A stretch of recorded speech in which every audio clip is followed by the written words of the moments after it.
Ladies and gentlemen, welcome to History with Arewa.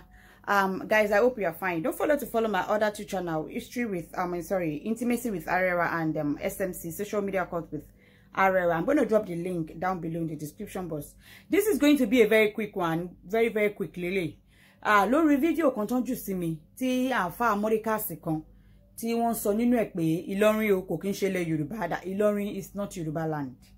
Ipe Aláàfin gan gba ṣàkọlẹ̀ lọ́wọ́ Ìlọrin gan rí. Ìlọrin ò sí lábẹ́ ìlú Yorùbá. Ìlọrin is not Yorùbá land. Ìlọrin ò ń ṣe ìlú Yorùbá. Ó wá ṣe mí láàánú wípé mo kàn jókòó mo ń rò wípé àfáà yìí o àbí sheik àbí ìmáàmù náà ti ẹ̀ pé ara wọn. Ẹ jẹ́ ká kọ́kọ́ béèrè ní ọwọ́ wọn pé Ìlọrin èwo ni ò ń ṣe ilẹ̀ Yorùbá. Ṣàbí ṣe nítorí ẹ̀sìn. Torí Àfọ̀njá bó tẹ̀jọ́ pé Àfọ̀njá kọ́ ló tẹ̀ Ìlọrin. Àfọ̀njá tí gbogbo wa máa ń pariwo yìí. Ọmọ bó l'Àfọ̀njá. Ọmọ Ọ̀yọ́ mà l'Àfọ̀njá. Ọmọ ọba obìnrin. Ìyá tó bí Àfọ̀njá ọmọ ọba ni l'Ọ́yọ́. Baálẹ̀ kẹrin dẹ̀ ni Àfọ̀njá. Ṣé Ọládẹrin tó tẹ̀? Ṣé Ọládẹrin ṣó jẹ́ Fúlàní? Ọládẹrin kò ń ṣe Mùsùlùmí, kò ń ṣe Kìrìsìtẹ́nì tó tẹ̀ ìlú Ìlọrin. Ìgbà yẹn ni Pásin tó jẹ́ ọmọ ẹ̀, ọmọ Ọládẹrin. Ṣé Pásin jẹ́ ọmọ Fúlàní? Pásin kò kí ń ṣe Mùsùlùmí, kò dẹ̀ ń ṣe Kìrìsìtẹ́nì. Ṣé Alùgbà la fẹ́ sọ ni? Ṣé Alùgbà òun ni a fẹ́ sọ ni? Ayé ìgbà Pásin òun ni Baṣọ̀run Gáà wà l'Ọ́yọ́. Tí wọ́n ní kán lọ gé orí Pásin wá, orí bàbá tó bí bàbá Àfọ̀njá. Àfọ̀njá sì wà ní Ọ̀yọ́ nígbà náà.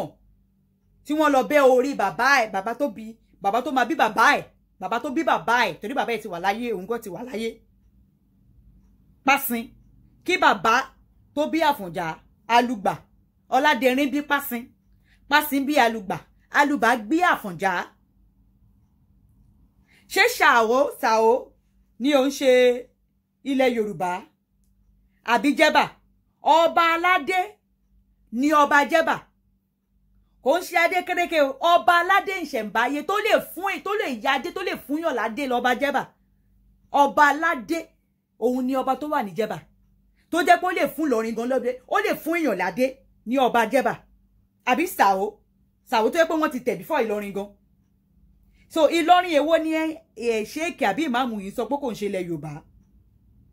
And then it is a disgrace and a shame to himself because the congregation is Fulani people because he's saying Ìlọrin ilẹ̀ Fulani ni. Ẹ máa gbọ́ nǹkan tí àfáà yìí ń sọ lẹ́nu. Nígbà tí àwọn ará òkè ọya àwọn Haúsá tí wọ́n sí oúnjẹ pé wọ́n ní kóúnjẹ wá sí ilẹ̀ Yorùbá ní 2 weeks ago. Wọ́n máa yọ Ìlọrin sílẹ̀. Wọ́n máa kó Ìlọrin mọ́. Wọ́n máa yọ orin dùkọ́, wọ́n ti mọ̀ pé Yorùbá ni gbogbo yín. Ẹ̀yin wá ń ṣe kí ni ẹ̀yin claim wọn kí sheik yìí tó jẹ́ one of the respected sheik. Bàbá tó bí yín gan lọ́mọ tó bí bàbá yín gan ò sọ wípé Ìlọrin ò ń ṣe ilẹ̀ Yorùbá. Ká má sọ pé ẹ̀yin. Ibo lẹ́yìn ti gbọ́ ìtàn yẹn, ìtàn wo lẹ́yìn lọ gbọ́? Ìlọrin ò kí ń ṣe ilẹ̀ Yorùbá. Ìlọrin èwo? Ta ló tẹ̀ Ìlọrin? Ilẹ̀ kí ni Ìlọrin? Ilẹ̀ Fúlàní ni Ìlọrin. Fúlàní tó sin yín tí wọ́n kó ń jẹ wá tó kà yín papọ̀ mọ́ South West. Ẹ̀yin claim wọn pé ọmọ Ìlọrin ni yín, ọmọ Fúlàní ló ní Ìlọrin. Fúlàní èwo ló ní Ìlọrin o? Àfọ̀njá tó jẹ oyè Ààrẹ Ọ̀nà Kakanfò ilẹ̀ Yorùbá. Àfọ̀njá òkè ilẹ̀ Ìlọrin ò ń ṣe ilẹ̀ Yorùbá. Àfọ̀njá dẹ̀ jẹ oyè kò ń ṣe Ààrẹ Ọ̀nà Kakanfò Ìlọrin o. Ààrẹ Ọ̀nà Kakanfò ilẹ̀ Yorùbá l'Àfọ̀njá jẹ. Sí Ìlọrin tí wọ́n bí i sí. So of which one gangan? Ẹ dẹ̀ mọ ìtàn torí ẹ dárúkọ Àfọ̀njá Ààrẹ Ọ̀nà Kakanfò.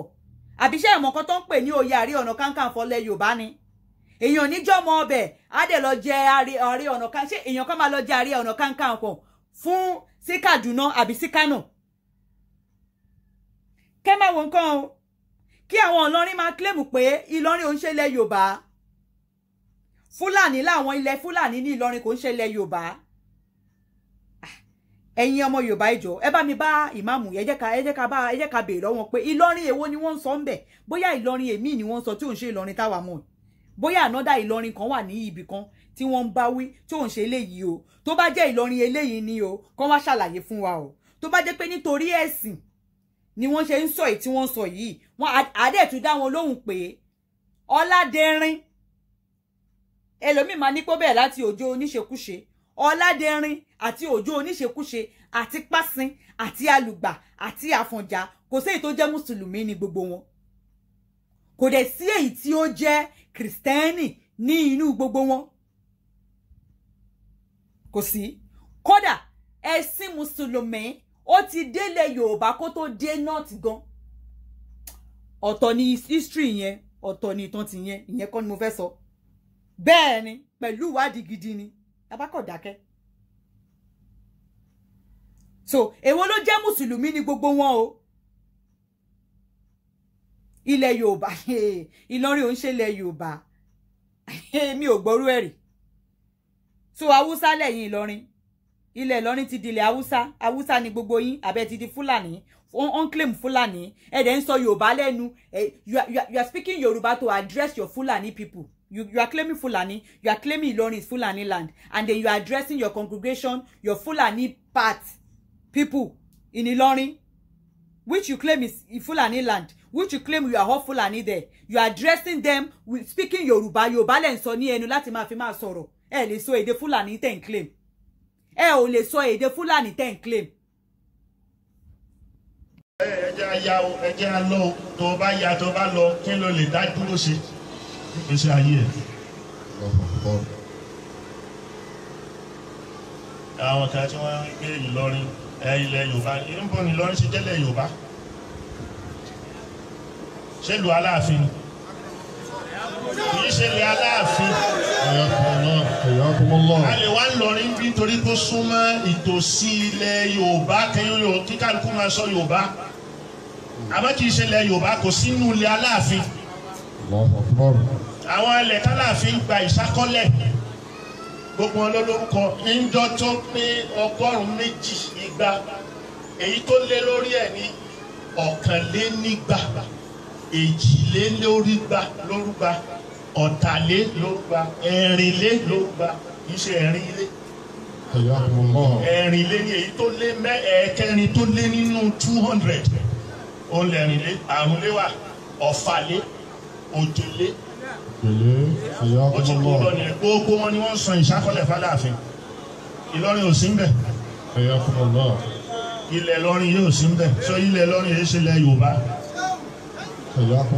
tí geographical kìíní tó location tó bá pín wa sí under River Niger omi ní pé tó gbogbo nǹkan tó wà nílẹ̀ River Niger lábẹ́ River Niger ló jẹ́lẹ̀ Aláàfin ló jẹ́lẹ̀ Yorùbá ló jẹ́lẹ̀ Oòduà.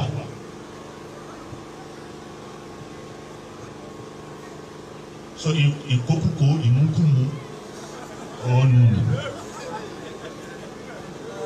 So kò dẹ̀ tẹ́ ará Ìlọrin lọ́rùn kán pè òun ní pé kán wá jẹ adé léhun lórí.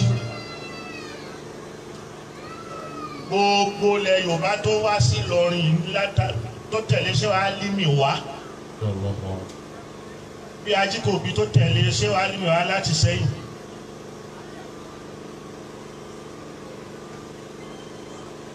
Ṣé Ajíkòbí àwọn tó tẹ̀lé Ṣéhù Álímì wá láti Ṣẹ́yìn ṣé ó wù wọ́n kí wọ́n padà ní?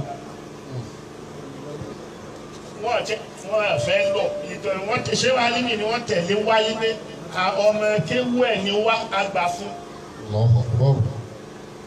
So wala yardawna bil kufri ba'da islamihim. Fala tarudduhum ba'da islamihim kuffara. So wọ́n yọ́nú sí pé Ṣéhù Álímì la tẹ̀lé wáyé àwa yìí àwọn ti àwọn ìpìlẹ̀ tí wọ́n grandfather wa gbogbo wọn mọ́ra Ọ̀yọ́ náà ti wá Ọ̀yọ́ náà sì ti wá kò wọ́n kí wọ́n tẹ̀ kán padà lọ sílẹ̀ Yorùbá wọ́n sì fara mọ́ yí pé ilé Ṣéhù Álímì làwọn tẹ̀lé wá. Hayyakumullah.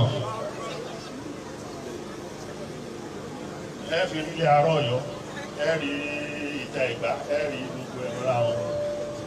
So kò wọ́n kán padà lọ pé wọ́n kẹ́ni bá wá ní ọba aládé ní ọmọ ìjọba ohun wa ó tẹ́ wa lọ́rùn. sọ bí ó sì ṣe máa tẹ́ wa lọ́rùn lọ́nu nì. Masha Allah. ẹni sìn. ẹ̀kọ́ kọ́kọ́ yí àwọn èèyàn number one in tó rọ brọ́dà mi lọ́rùn jù ni ká ṣe lapsu ká da ọ̀rọ̀ rú ká dẹ̀ máa pa irọ́ so eléyìí tó jẹ́ pé kò sì yẹ fẹ́ni tó jẹ́ kèfèrí ká tó wá sọ pé ẹni tó jẹ́ mùsùlùmí ká má tó wá sọ ẹni tó já àfà tó wà nípò tí gbogbo ayé mọ kọfí so eléyìí nídìí pé ká máa ṣàlàyé fún àwọn èèyàn kó yé wọn dáadáa ká lè tú àwọn èèyàn sílẹ̀ kó nínú ìgbèkùn òkùnkùn irọ́ àti àbòsí táwọn èèyàn ṣe.